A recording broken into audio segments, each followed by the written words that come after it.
away, in a beautiful kingdom filled with sunshine and happiness, there stood a magnificent castle. Inside this grand castle lived a wise king and his youngest daughter, a princess admired by everyone for her extraordinary beauty. Her smile was as bright as the morning sun, and wherever she went, she brought joy to those around her. Although she was kind-hearted, the princess had grown up surrounded by luxury and comfort. Because of this, she sometimes became a little spoiled and always expected things to go her way. Among all the treasure she owned, there was one possession she loved more than anything else in the world: a beautiful golden ball made of pure gold. It sparkled brilliantly whenever sunlight touched its surface. Every warm afternoon, the princess would leave the castle and spend time in the royal gardens. Her favorite place was beneath a large, ancient tree that stood beside a deep, dark pond. There she would play happily for hours, tossing her golden ball high into the air and catching it again with perfect timing. The game always made her laugh with delight. On one particular afternoon, she decided to throw the ball higher than ever before. The golden sphere soared into the sky, glittering like a tiny sun. The princess stretched out her hands, ready to catch it. But this time, something went wrong. The ball slipped through her fingers. It bounced once across the grass, then again. And before she could stop it, the ball rolled toward the edge of the pond. With a small splash, it disappeared beneath the dark water. The princess rushed to the edge and looked into the pond. She searched desperately, but the water was too deep and too dark. Her precious golden ball was gone.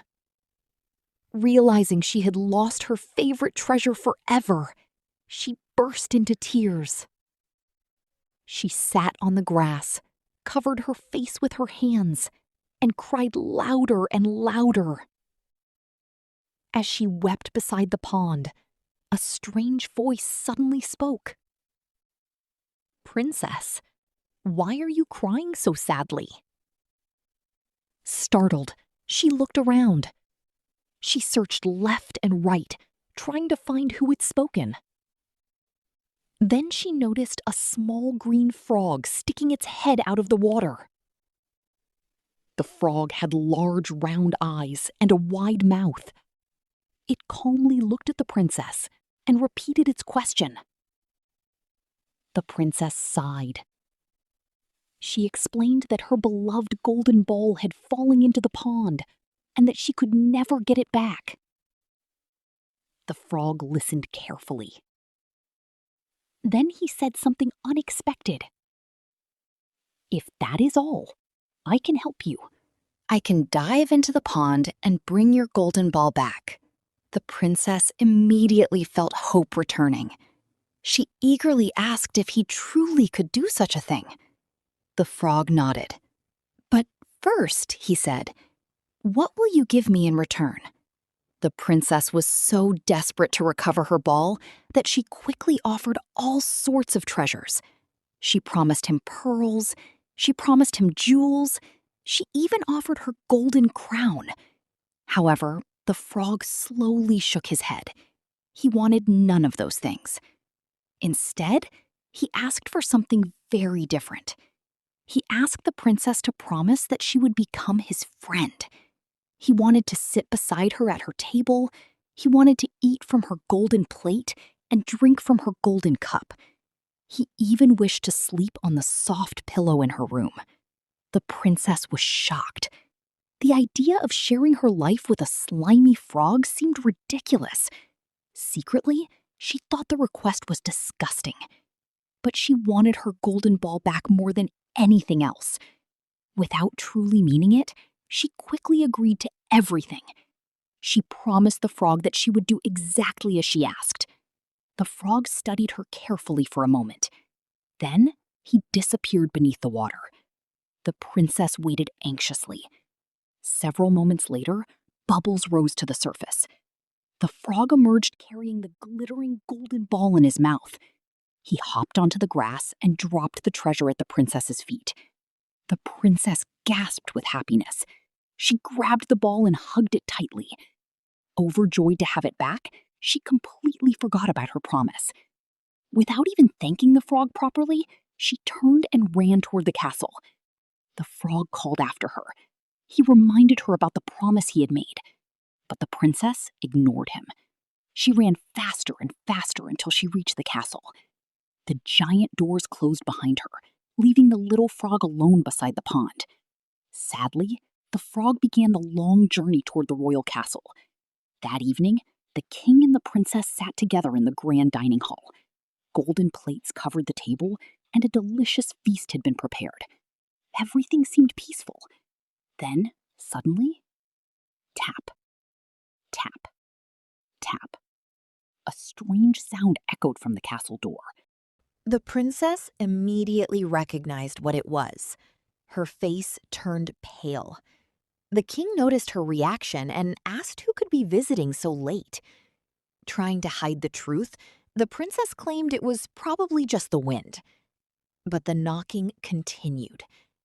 Then a familiar voice called from outside. "Princess, open the door for me." The king looked at his daughter and ordered her to see who was there. Reluctantly, she walked to the door. Her hands trembled as she opened it slightly. Standing outside was the frog. The moment she saw him, she slammed the door shut and hurried back to the table. The king demanded an explanation. With great embarrassment, the princess told him everything. She explained how the frog had recovered her golden ball. She explained the promise she had made.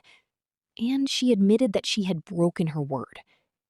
The king listened carefully. When he finished, he spoke firmly. "A promise is a promise," he said.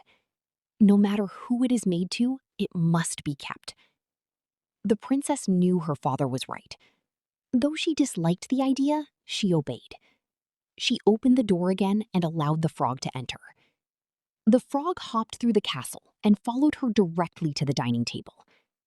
When he reached her chair, he asked to sit beside her. The princess reluctantly lifted him onto the table. Next, the frog requested that she move his golden plate closer so he could eat from it. Disgusted but bound by her promise, she did as he asked. The frog enjoyed the meal, while the princess barely touched her food. After eating, the frog announced that he was tired. Then he reminded the princess of another part of his promise. He wanted to sleep on the soft pillow in her room. The princess could hardly believe it. Still, she carried the frog upstairs. Together, they passed through the castle corridors until they reached her bedroom.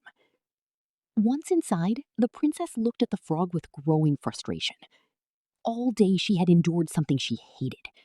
Now her patience finally broke. Filled with anger and disgust, she shouted at the frog. Then, in a sudden burst of rage, she threw him against the stone wall. The frog struck the wall and fell motionless to the floor. Instantly, the princess regretted what she had done. But before she could react, something magical happened. A brilliant golden light began to shine from the frog's body. The light grew brighter and brighter until it filled the entire room. The princess covered her eyes. When the light finally faded, the frog had disappeared. Standing in his place was a handsome young prince. The princess stared in amazement. The prince explained that he had once been a prince from a neighboring kingdom. A wicked witch had cursed him and transformed him into a frog. Only when a princess fulfilled the conditions of the spell could he become human again. The princess realized she had helped break the curse. Ashamed of the way she had treated him, she sincerely apologized. The prince smiled kindly. He forgave her completely. The next morning, the king was astonished to learn what had happened. After hearing the prince's story, he gladly gave the young couple his blessing. The prince invited the princess to return with him to his kingdom. Now wiser and more mature than before, the princess happily accepted. She had learned an important lesson about honesty, responsibility, and keeping promises. Soon afterward, the prince and princess were married. Together, they returned to his kingdom and lived happily ever after. And from that day forward, the princess never broke another promise. Thank you for joining us on Sleep Tale. If you enjoyed this magical story, don't forget to like, subscribe, and return for another enchanting adventure. Until next time, sweet dreams.